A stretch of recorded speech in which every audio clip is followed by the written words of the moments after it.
Close your eyes for 10 seconds and imagine someone who, after a diving or sports injury, road traffic accident, fall, or violence, can't move his or her arms, hands, and legs. Now open them slowly. You have just visualized someone with a spinal cord injury. Spinal cord injury has devastating physical, psychosocial, and economic consequences. For example, lifetime medical expenses per patient in the US often exceeds $1 million, compounded by lost wages, reduced productivity, and disability benefits. One small mistake, one split second can change the life of the individual forever.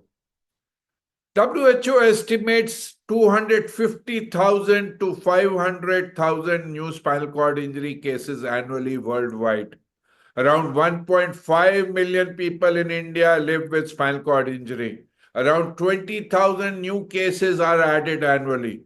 Up to 90% of persons with spinal cord injury are traumatic, usually due to road traffic crashes, falls, or violence. Till around 8 decades ago, outcomes of spinal cord injury were very poor. It was in fact described as an ailment not to be treated. In the First World War, 90% of the patients died within 1 year and only 1% survived more than 20 years. The management was revolutionized during the Second World War. Now let's try to understand why spinal cord injury has so devastating effects. If you look into the anatomy of the spine, the vertebral column is made up of a series of small vertebrae, and they form a protected passageway for the spinal cord, which comes down from the brain. And at each level, a pair of nerves come out and subject the function of movement, sensation, bowel bladder function, sexual function, autonomic functions, and respiratory function. If for any reason there is an injury to the spinal cord, then below that level, all these functions of the spinal cord get affected. For example, if the injury is in the cervical region, there is paralysis of all four limbs and torso, and we call this tetraplegia. Tetra meaning four, and plegia meaning paralysis. If the injury is in the thoracic, thoracolumbar, or lumbar spine, there is paralysis of the torso and legs, and we call this paraplegia. Para meaning two, and plegia meaning paralysis. Now, why is an injury to the spinal cord different from that of other parts of the body?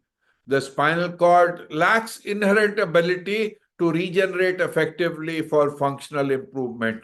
And thus, if all the cells at a particular level of the spinal cord get affected due to injury, then one is unlikely to recover because regeneration doesn't take place at the spinal cord and the person remains paralyzed below that level. Spinal cord injury can be caused due to road traffic accidents like car, motorcycle, or bus crashes, fall from height like from rooftops, trees, ladders at construction sites, diving accidents like diving unsafe in shallow water, sports injuries like injuries while playing rugby, wrestling, or football, and violence like in physical fights and gunshots. Jeffrey Kluger once said, what makes spinal cord injuries as devastating as they are is that everything about them plays out in absolutes. They are instantaneous, utterly disabling, and horribly permanent. But friends, the good news is that spinal cord injury is preventable and that persons with spinal cord injury can lead a near normal, inclusive life.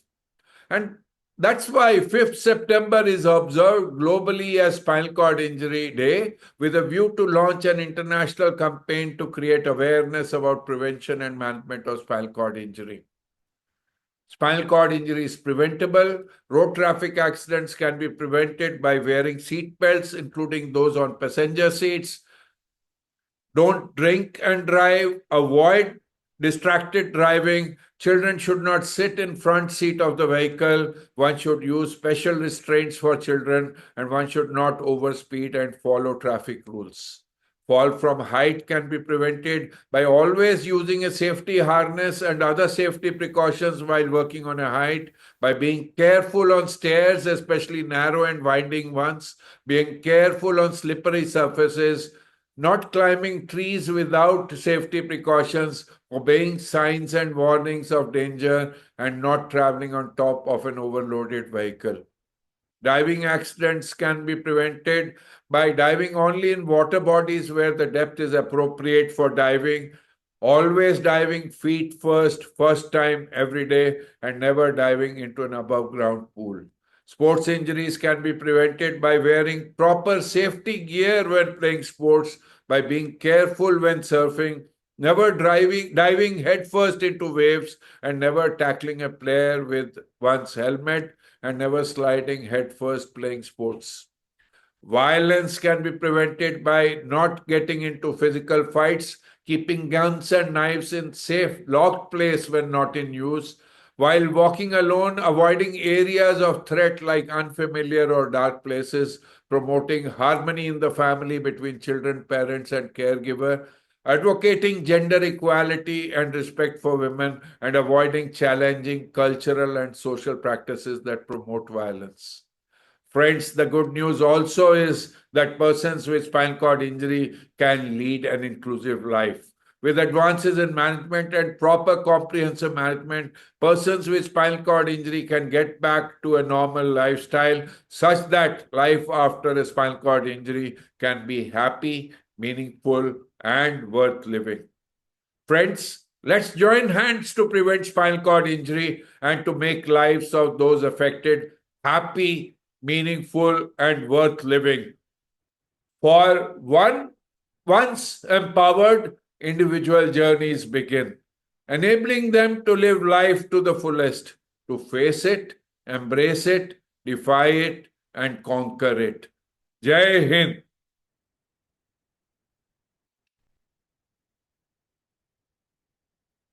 7 minutes 42 seconds.